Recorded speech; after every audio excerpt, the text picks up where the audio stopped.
this insistence on 100% allegiance on even the toughest of issues, and in particular, the refusal to accept the bona fides of your allies. Well, let me put it this way. Part of the problem, characteristic of the group, there are no allies. No one has apparently earned the right to be considered an ally whose judgment can be trusted. And I go back to Nancy Pelosi.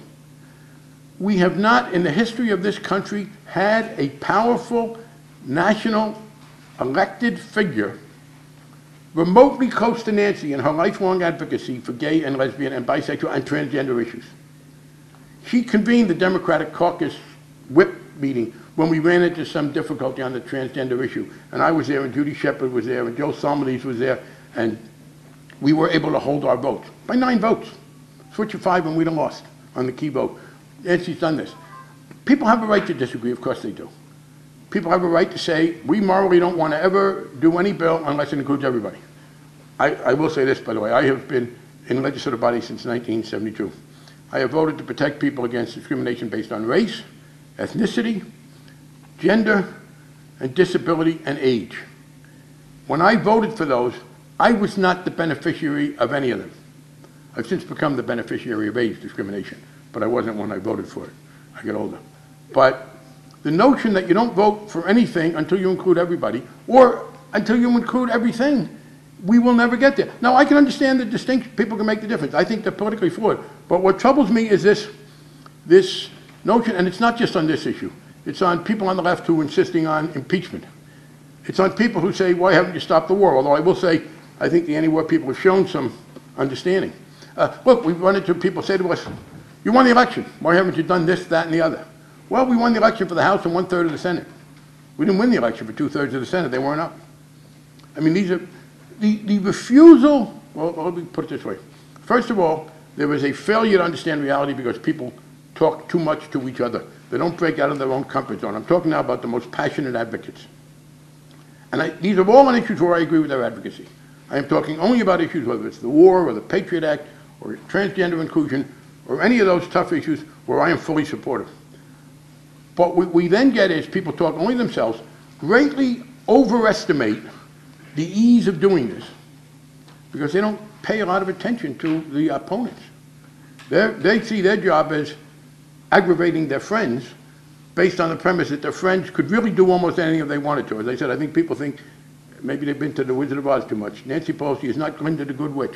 She can't wave a magic wand and make people from all over this country vote however she wants them to vote. But there is this, you start with this lack of understanding of the difficulty politically in this country.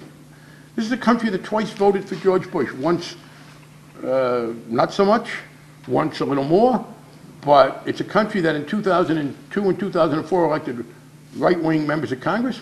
We're making progress. It's a great thing. I don't know if I would have thought a couple of years ago we'd be at the point where we can pass this bill.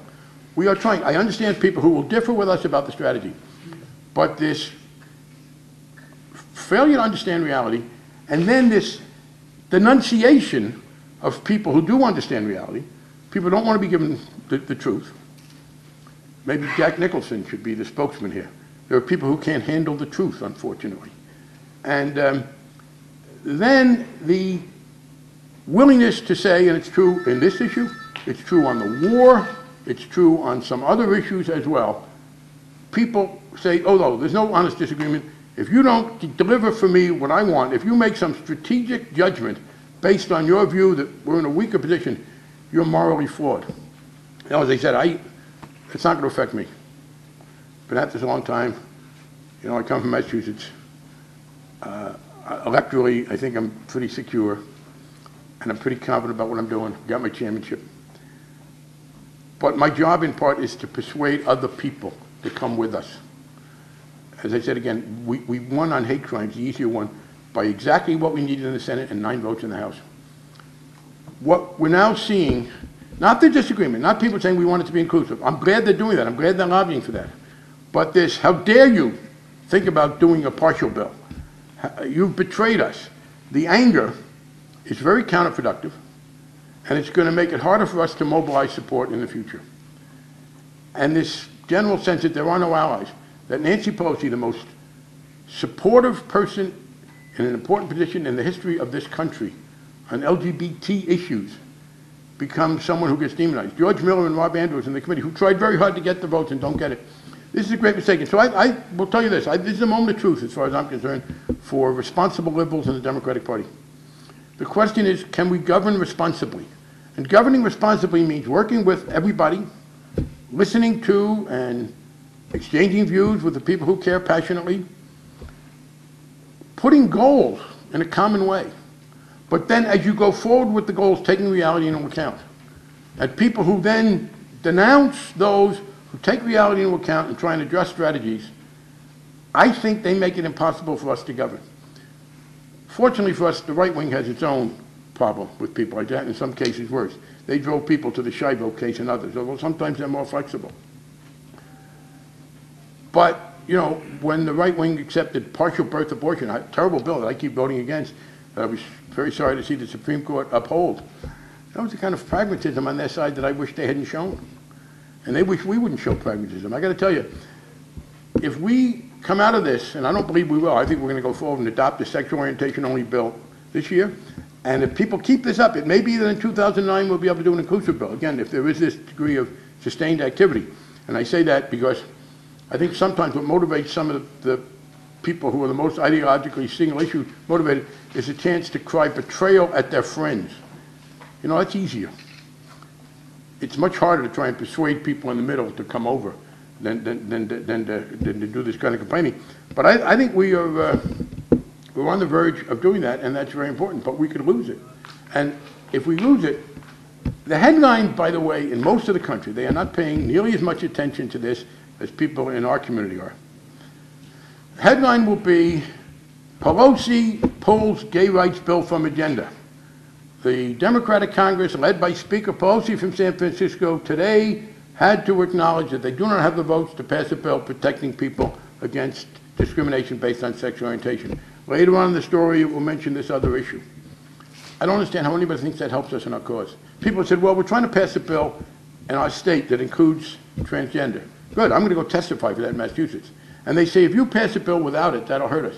Well, does anybody really think that no, California and New York and Massachusetts aren't going to be better than the federal government on this? And secondly, if you think it's going to be negative if we pass the sexual orientation only bill, what's the impact going to be on local officials and the public opinion if the story is Democrats rules entirely on the whole question of sexual orientation discrimination?